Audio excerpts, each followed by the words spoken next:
में hormones. Hormones शब्द का नाम आपने सुना ही होगा। हार्मोन्स क्या होते हैं? हार्मोन्स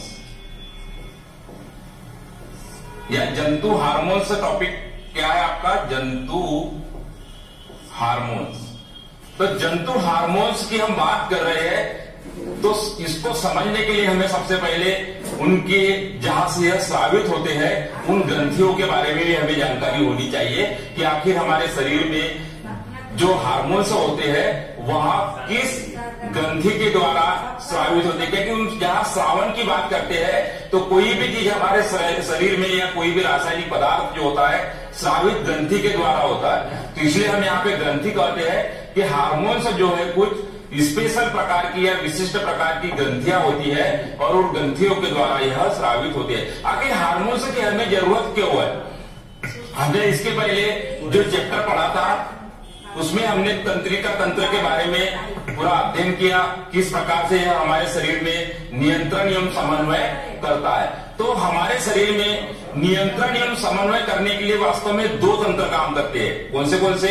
एक तो होता है तंत्रिका तंत्र और दूसरा होता है एंडोक्राइन सिस्टम, या जिसको हम जंतु हार्मोन्स या हार्मोन्स कहते हैं। एंडोक्राइन सिस्टम क्या होता है जिसका अध्ययन अभी हम करेंगे, और जो तंत्रिका तंत्र था, ये दोनों भी तंत्र मिलके हमारे शरीर में नियंत्रण एवं समन्वय करते हैं। अर्थात विभिन्न अंगों का आपस में समन्वय तथा जो हमारी उपापचय क्रिया है उस उपापचय क्रियाओं को वह नियंत्रण करते हैं। हमारे शरीर में विभिन्न प्रकार की उपापचय, श्वसन, उत्सर्जन, पाचन, जनन, ये सारी क्रियाएं जो चलती है इनको आपस में समन्वय करने का काम वास्तव में दो तंत्रों के द्वारा किया जाता है। एक को कहते हैं हम तंत्रिका तंत्र और दूसरे को कहते हैं हम अंतःस्रावी ग्रंथियां या एंडोक्राइन ग्लैंड्स।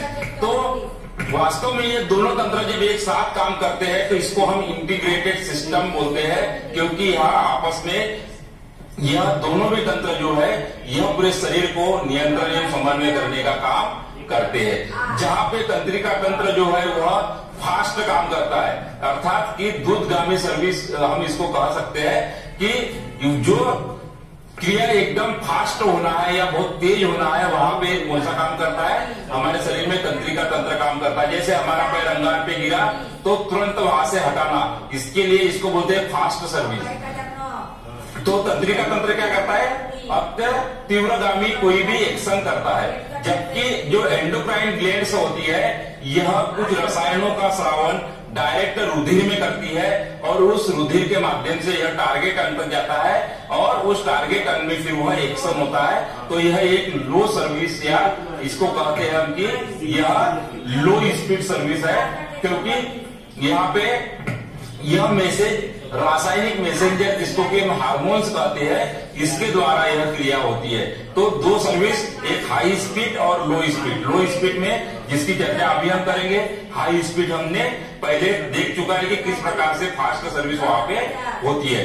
तो इन दोनों को हम मिला के इंटीग्रेटेड सिस्टम कहते हैं, जो कि हमारे बॉडी का कंट्रोल एंड कोऑर्डिनेशन या नियंत्रण एवं समन्वय करते हैं। अब वास्तव में हार्मोन्स की अगर हम बात करें तो हार्मोन्स होता क्या है, इसकी रासायनिक संरचना क्या होती है या किस प्रकार से हमारे शरीर में काम करता है, और यह ग्रंथियां जो होती है वास्तव में यह जो ग्रंथियों का हम अध्ययन करने वाले हैं यह ग्रंथि को अंतःस्रावी ग्रंथियां करते हैं और यह हार्मोन्स को स्रावित करती है, लेकिन डायरेक्ट रुधिर में करती है। मतलब यहाँ पे डक्ट या नली नहीं होती है। हमने जो कुछ ग्रंथियां जैसे पाचन में भी पढ़ी थी, जैसे सलाइवरी ग्लैंड पढ़ी थी, उसके बाद हमने कुछ और भी ग्रंथियों के बारे में हमने डिस्कस किया था। तो वहां पे क्या थी, उन ग्रंथियों में डक्ट थे। जैसे हमने लीवर से जो निकलने वाले बाइल डक्ट के बारे में पढ़ा था, पेनक्रियास से निकलने वाली पेनक्रियास डक्ट के बारे में बात की थी, और हमने सेलाइवरी से भी बात की थी कि सलाइवा या जो लार होती है वो भी डक्ट के द्वारा आती है, मतलब यह नली के द्वारा स्रावित होती है। तो वो हो गई डक्ट वाली ग्लैंड। जो डक्टलेस ग्लैंड होती है उसमें डक्ट नहीं होती, वो रुधिर में डायरेक्ट जो हमारा रुधिर होता है उसमें यह श्रवण करती है। तो यहाँ पे जो ग्रंथियां हम पढ़ने वाले हैं वह सारी की सारी डक्टलेस ग्लैंड होती है।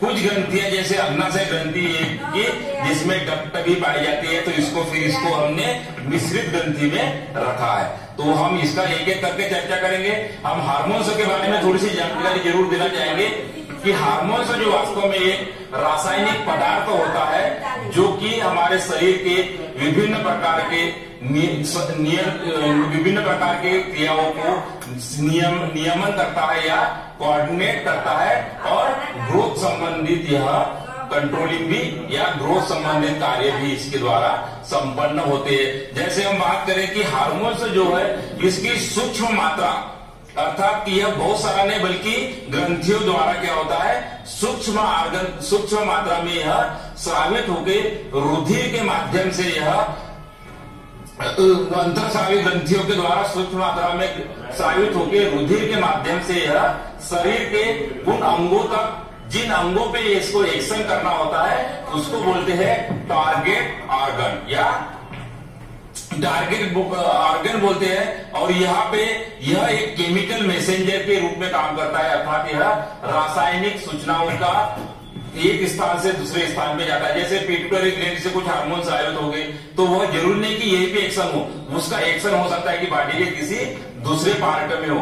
तो एक स्थान से सूक्ष्म मात्रा में स्रावित होके उस टारगेट अंग तक जहां पे कि इसको एक्शन करना होता है वहां पे यह रासायनिक सूचनाओं को ले जाता है, और यह विभिन्न प्रकार के हमारी उपापचय क्रियाओं को यह नियंत्रित करते हैं, और यह ग्रोथ संबंधित या वृद्धि संबंधित भी कार्य हमारे शरीर में करते हैं। आपने देखा होगा कि हर व्यक्ति की ऊंचाई अलग अलग होती है, तो इसके द्वारा भी कुछ ग्रोथ हार्मोन्स हमारे शरीर में स्रावित होते हैं और वो हमारी वृद्धि संबंधित नियंत्रण हमें। आपने देखा होगा कोई बच्चा एकदम से बौना का बौना ही रह जाता है, या कुछ बहुत ज्यादा लंबे हो जाते हैं, या कुछ बहुत ज्यादा मोटे हो जाते हैं। तो यह किसके कारण होता है? हमारे शरीर में कुछ ग्रोथ हार्मोन्स भी होते हैं जो कि उसका नियमन करते हैं। तो हम एक एक करके सारी ग्रंथियों के बारे में देखेंगे और कौन से ग्रंथि से कौन सा हार्मोन स्रावित हो रहा है उसके बारे में चर्चा करेंगे, और वो क्या उनका फंक्शन या क्या वर्क है उसके बारे में अभी जानकारी पूरी प्राप्त यहाँ से